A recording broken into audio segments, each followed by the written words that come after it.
Hey guys, Stealth here. Welcome to the War Room.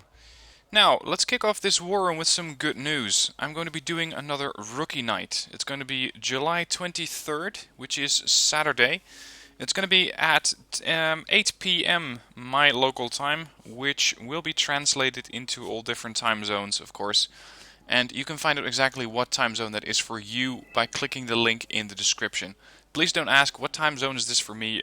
It's just too cumbersome to find everything out. Just click the link and it'll be translated into your own time zone. Now, it's the War Room, so we get to discuss a whole lot of different psychological issues, society stuff, anything that I feel up to. And today I wanted to talk about a movie that I watched. It's a couple of years old by now. It's called Her from 2013. And the movie is set, let's say, about 10, maybe 15 years at max into the future.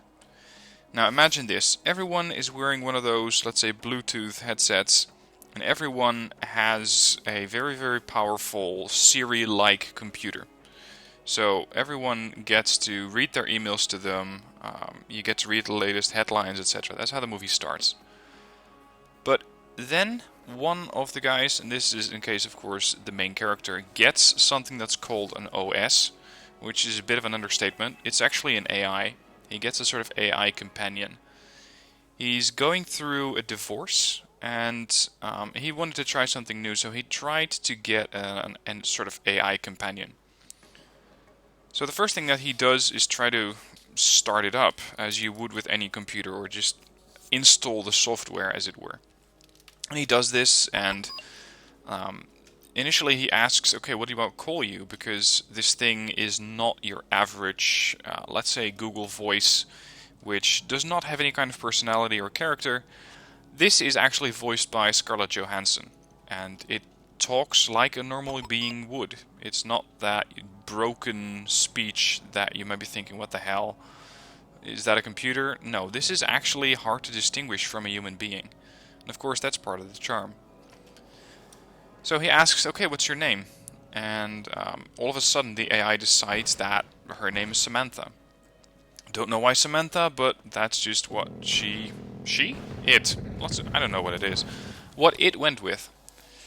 And that is, of course, the first question. What exactly would we call an AI or an AI companion? Do you call it it? Because as humans, we're usually quite fast to jump to conclusions and say, well, this something is male or female.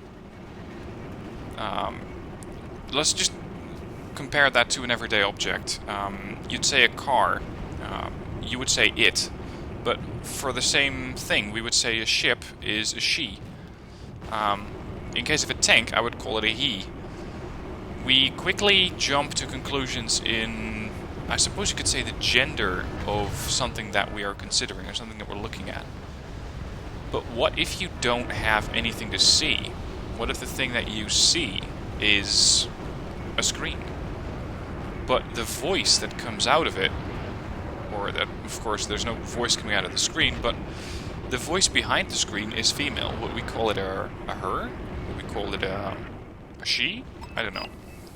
Anyway, movie goes on, and the guy gets increasingly more involved with this AI.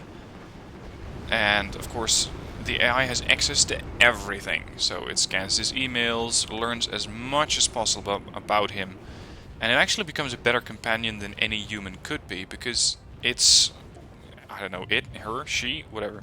It is with him all day, every day, reads all of his emails, gets all of his meetings, and it's just a far more, I would say, complete experience or complete database of info than any other human could. Because let's suppose that you're coming home at night and you discuss with your spouse, your partner, your wife, whatever, what happened that day. You would have to discuss or talk about what you experienced that day. But if I say that we're talking about, I don't know, it was a big meeting. Was a big meeting 4 persons or 20? That's the first part of a mismatch in communication between two people. But the AI, of course, would be there and just see the 20 people, because it is looking through, I think it was his pocket on his shirt, through a camera of its own. So it was quite literally always there. And the movie goes on and on and on, and there are increasingly more questions about how AI will influence our society.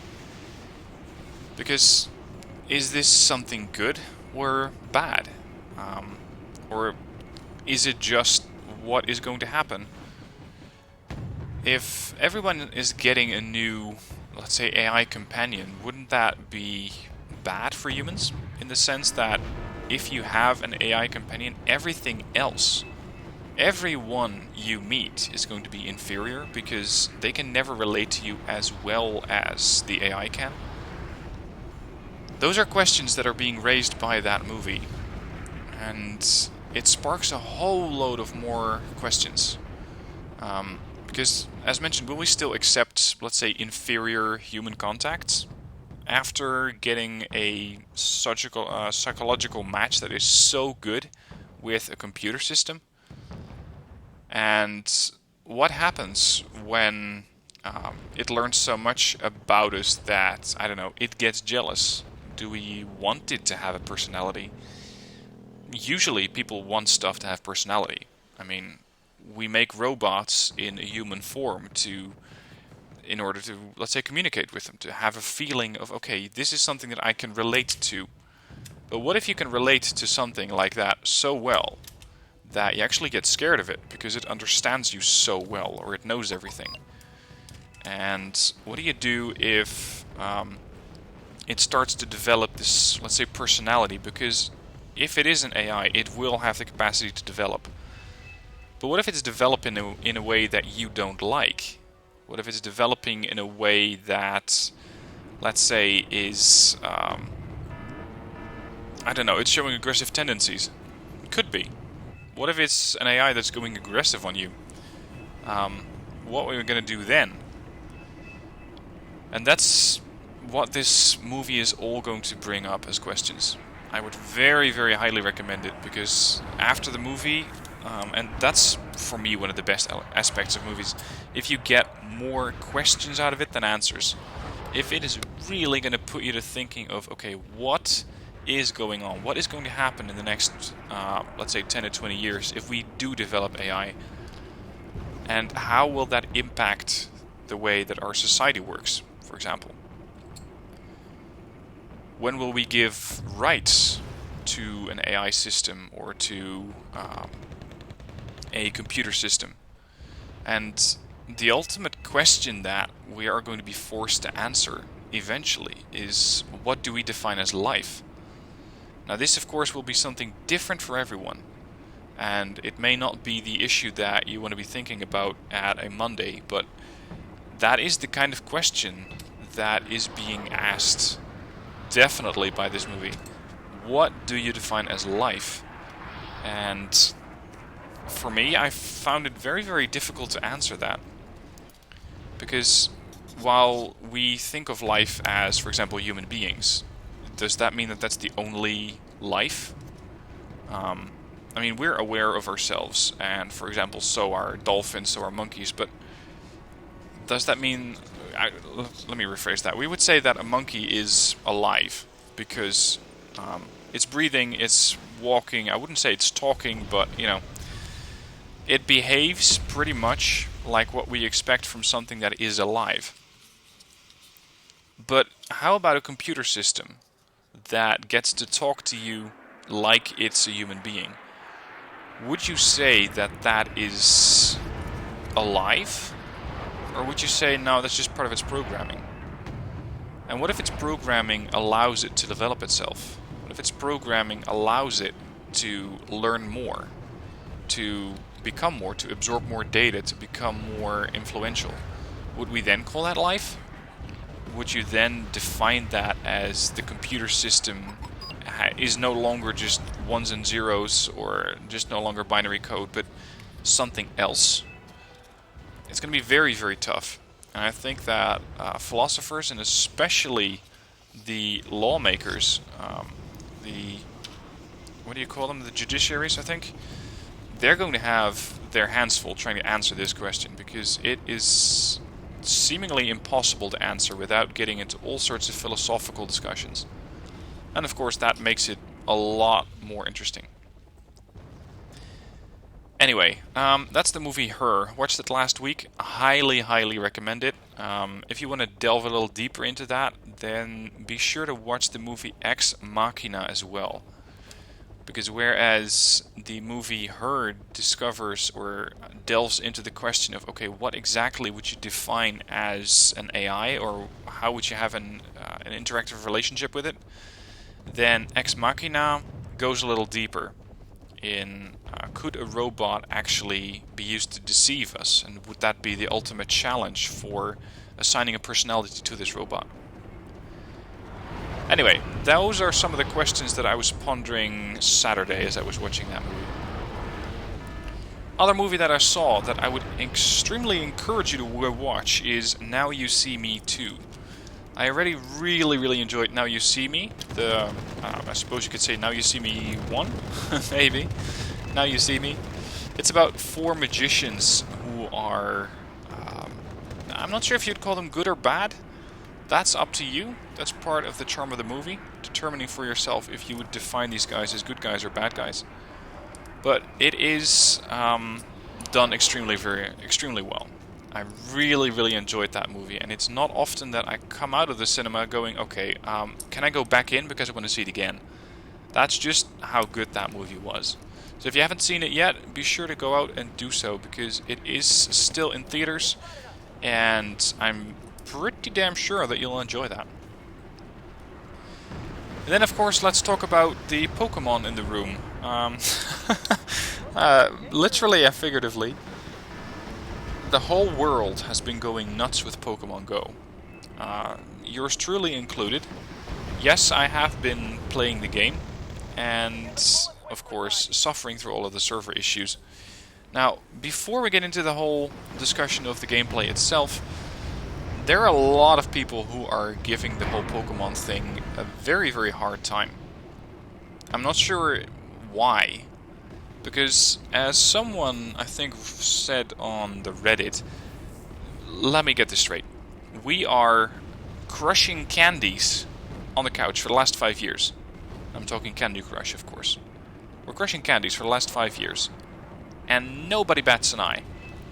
Now we have a game that is played by pretty much 1 in, well, depending on your country, 1 in 10 persons, or 1 in 10 people, and now we start giving it a hard time for getting us out on the street, interacting with other humans, getting exercise while we're doing it, and having fun at the same time. Tell me how that works. I thought that was a very valid point. Because, let's face it, how often do you encounter a game like that is played by so many people, by so many different sorts of people too, that you can just go up to anyone in the street and say, hey, you playing Pokemon Go? Yep, okay. And then you instantly have a common ground, you instantly have something to talk about. And I think that despite everything that might be wrong with the game and the trouble that it might be causing, I'd say it's a very positive thing. I, for one, have been going out in the place where I live, and I'm not sure if you're familiar with the game, but you catch Pokemon, of course, and in order to refill your items, the stuff that you use to capture those things, you need to visit what they call Pokestops, which are just locations and usually landmarks near your position. And I have been living in this town for 5 years now, and I just came across so many new locations, so many new things, so many new spots, or locations where I usually don't go because I have no business there or because I'm not interested.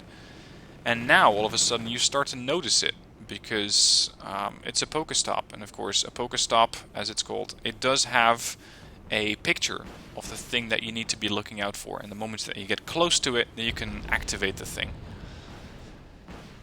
But it's not just me who's been noticing that. I read online about someone who was having exactly the same thing.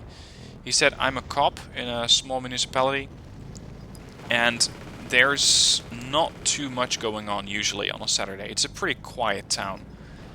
However, there is quite a crowd out on Saturday, and that's because of Pokemon Go. These people were going out to connect with other people, to just have fun together, and they were at one of the few Pokestops in that specific town. And it was near a war memorial. It's a veterans memorial, I believe, in the US, where these guys all hung out together. But instead of being rowdy and noisy and shit and disrespecting the memorial, they were all very, very respectful about it. They were keeping their voices down, actually reading names of the people who were being remembered by that monument. And as such, I'd say that the monument got more respect than it normally would. And if you can get that done through a game, then I'd say you have succeeded in whatever your objective for the game is.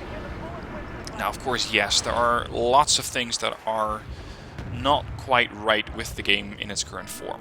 Yes, I'm well aware of the server issues. I'm well aware of people blaming the game for not paying attention or wrapping their car around a tree.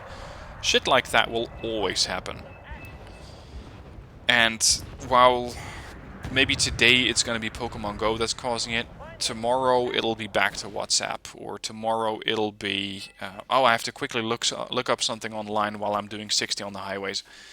Yeah, that's not going to really work out too well, but let's be honest, let's not blame this specific game, because while it may be using augmented reality, it is still your responsibility of exactly how you use it and how you achieve what you want to achieve with that game.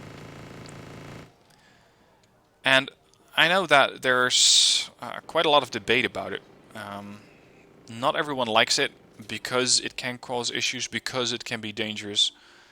But let's be honest, using a smartphone, especially if you are in transport, that is either riding your bike, riding your car, whatever, it is dangerous.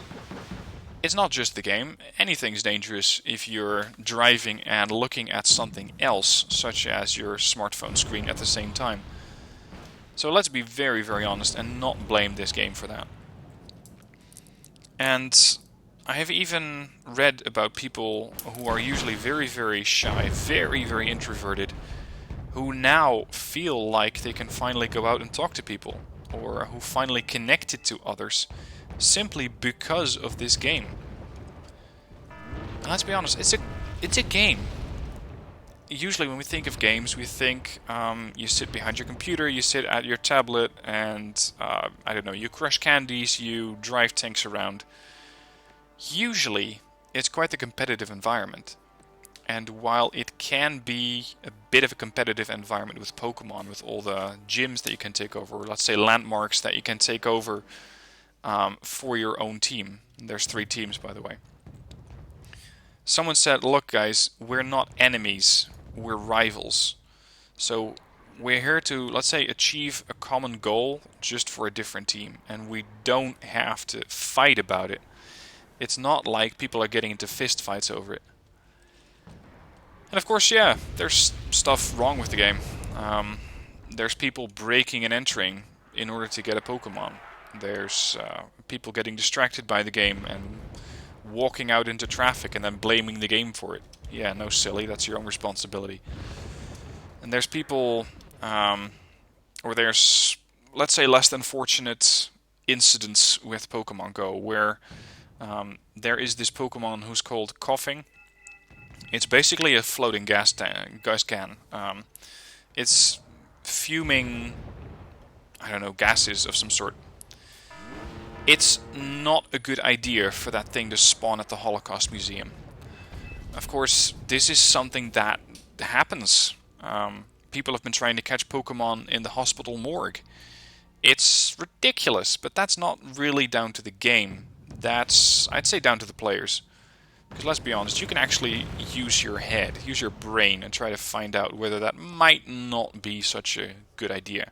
Whether that might not be too respectful. let's leave it there for Pokemon Go. I'm really interested to see in the comments how many of you are actually playing this game. If you haven't, I would encourage you, at least so you can talk about it with family and friends. Because I don't know about you, but as a gamer, I'm supposed to be aware of pretty much anything, or at least my family kind of expects me to be aware of all the latest gaming trends. I'd say that's an occupational hazard. But anyway, if you haven't tried it out, it's available in most countries. Server issues are still very real, with quite a lot of downtime. But most of the time, the game is fun. There's a lot to do. It will get you out of the house. And especially for me last week, I believe that normally I do a bit of exercising and I don't really get out much. Last week, I got out of the house for about, I believe, 5 out of 7 days. I'd say that's about that much. And walked quite a lot more than I normally do.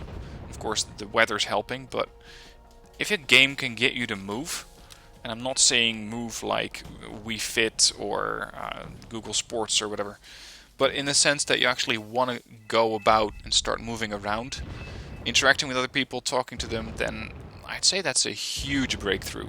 And it's bigger than anything we've ever seen so far.